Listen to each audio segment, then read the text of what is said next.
Hi, my name is Lyndal O'Gorman and I'm from QUT in Brisbane. It's great to be speaking to you today. My presentation is about stories of disruption and how images can be used to help children to think about and to take action for sustainability.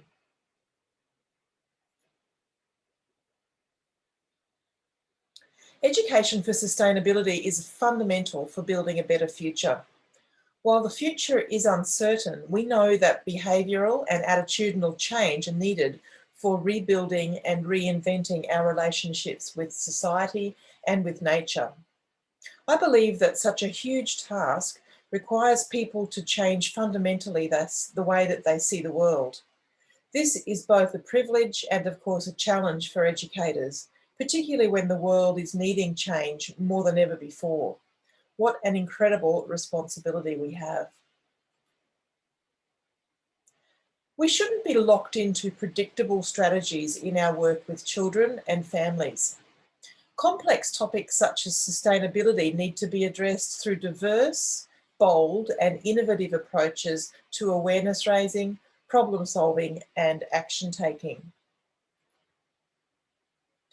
Images provide powerful languages about sustainability.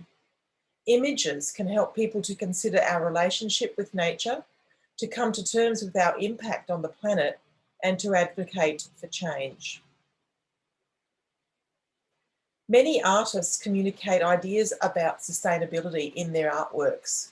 In this slide, you can see works by well-known artist, street artist Banksy, and an amazing shadow portrait made of objects and rubbish by London artists Tim Noble and Sue Webster. Both of these images tell us some important things about sustainability, about how in the first instance with Banksy's illustration or artwork there, that perhaps what he's saying is that our consumption practices are dragging us down. And Tim Noble and Sue Webster's work there tells us something perhaps about how we're just consuming rubbish and that in a sense we're just made up of rubbish.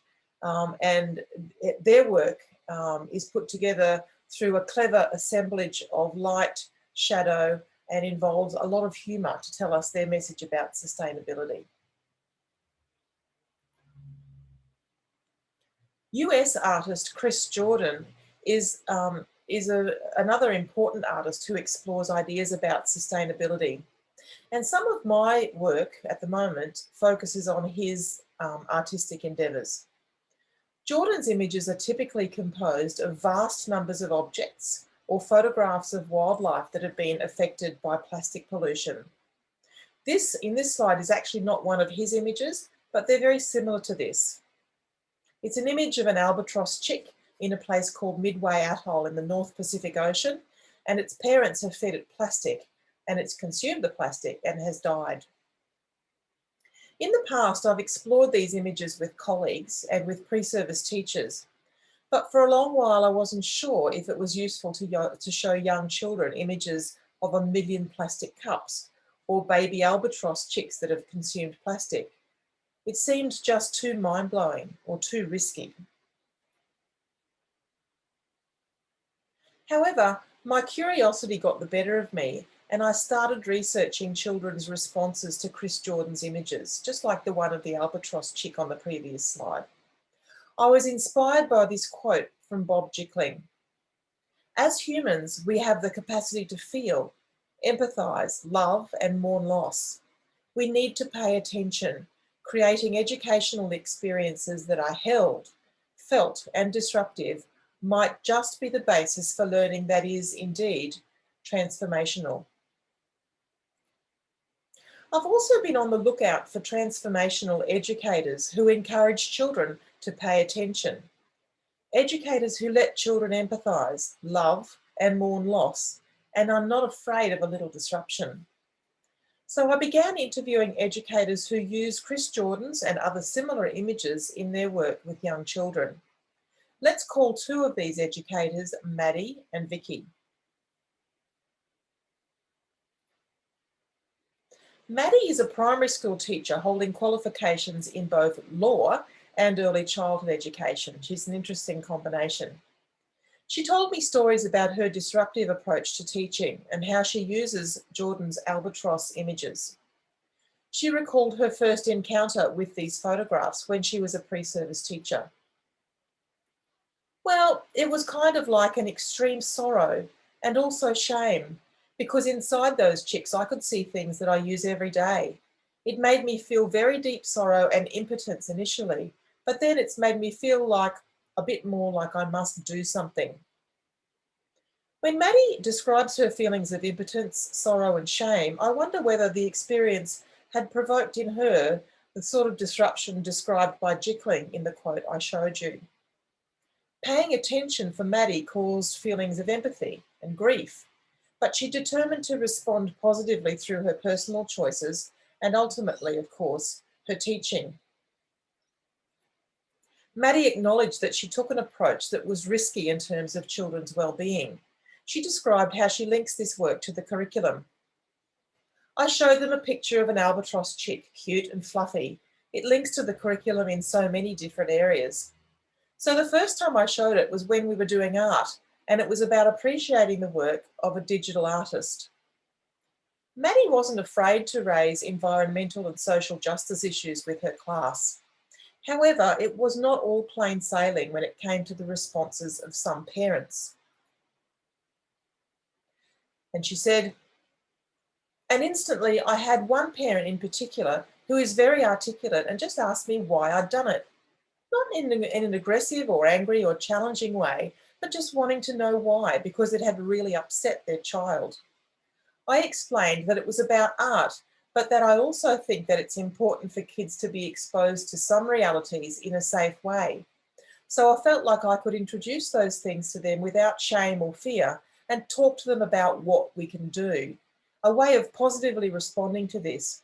But also, I have to admit, I knew those images would stick with them. Maddie saw that the children in her class were upset. I asked her how they reacted to the images. Really sad. But then, within minutes, we turned it into, well, what can we do? The class examined the stomach contents of the birds by zooming in on the pictures. She said, I expanded the image and we looked at exactly what was in the stomach, milk bottle lids, for example. We talked about that and how we can use it for art and how we must never, ever let them get into the ocean, whatever we do. Parents related to Maddie their own stories about children's responses. And then that turned into a conversation with parents later on, where their kids have taken off down the beach, chasing plastic bags and running 1,000,000 miles an hour, and their parents are screaming at them to come back. Agentic responses such as this were ongoing, as suggested in this story. And even now, when I walk around the school, kids that I've taught before will dart off and say, oh my God, the turtles, chasing a bit of plastic. Maddie was not sorry about the risks she took and the disruption caused by exposing children to challenging ideas. She nominated her previous career as a lawyer to explain her interest in social justice. I knew the sort of teacher I wanted to be, and that part of the reason that I got into teaching was for social justice reasons, to hopefully make a difference. So I knew it would be risky, but I also felt that I could justify it. If I can tell them, the parents, why, and I can assure them that their kids are still being protected, they're okay, it's a risk worth taking because we have no option but to take that risk. The key here is Maddie's belief that a teacher's capacity to address sustainability in this risky way, even with children who are as young as 5 or 6 in her Year 1 class, is underpinned by strong teacher-child relationships and careful consideration of balancing risk and well-being. She said, relationships are really important. I think they know that I care about them and their role in the world. If you're going to show them stuff like that, that's potentially very scary, they need to be able to trust you when you say, it's going to be okay. You can do something. It's a calculated exposure to danger. I think I can make them feel safe, and I think it's worth the risk. So those are Maddie's stories. The second storyteller in my study is a scientist researching the impact of marine debris on sea creatures. Let's call her Vicky. Vicky told stories about her research and her use of images with children.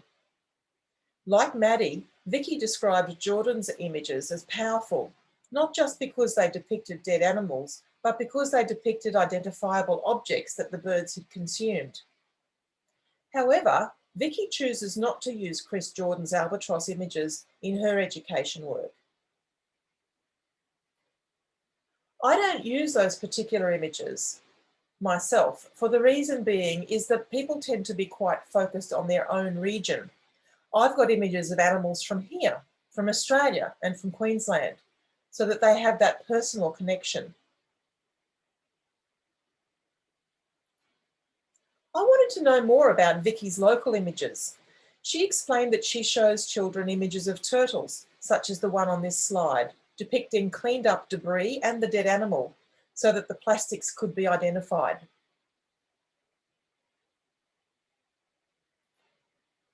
Vicky was often contacted by schools experiencing a litter problem in the playground. I would then give them a talk about marine debris and the impacts and what happens. I would show images of the stuff that was being pulled out of the turtle guts.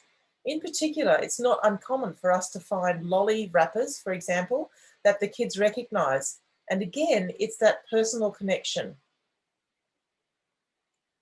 As Vicky told her story, I was curious about how the children responded and whether she had experienced emotional reactions like Maddie had.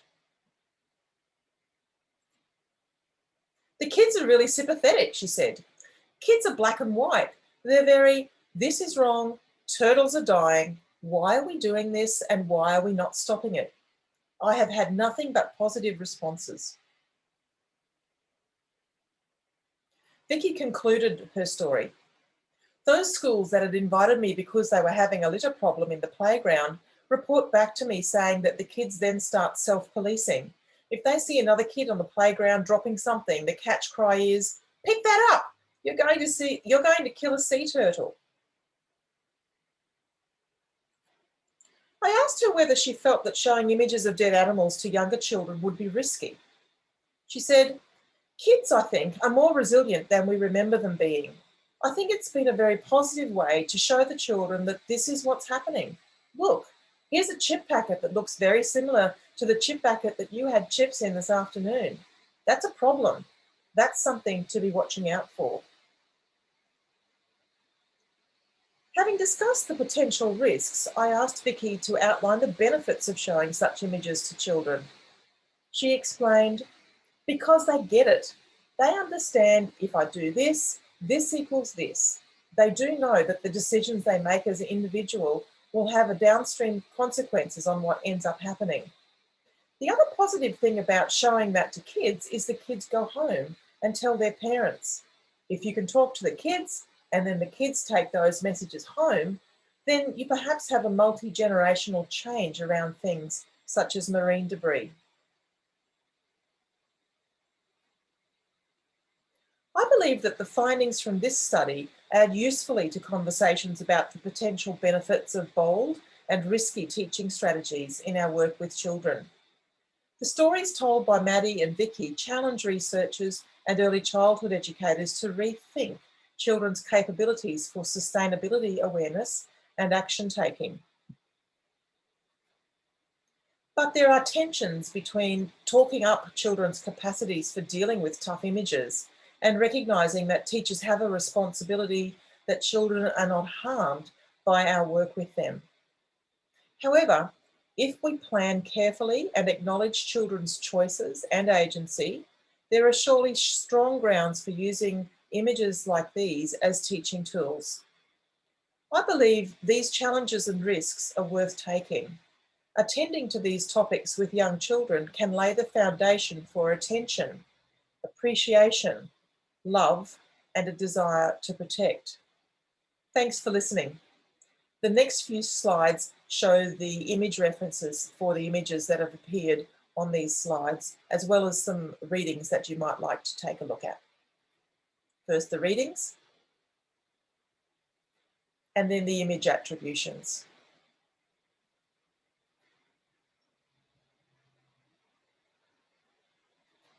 Thanks again.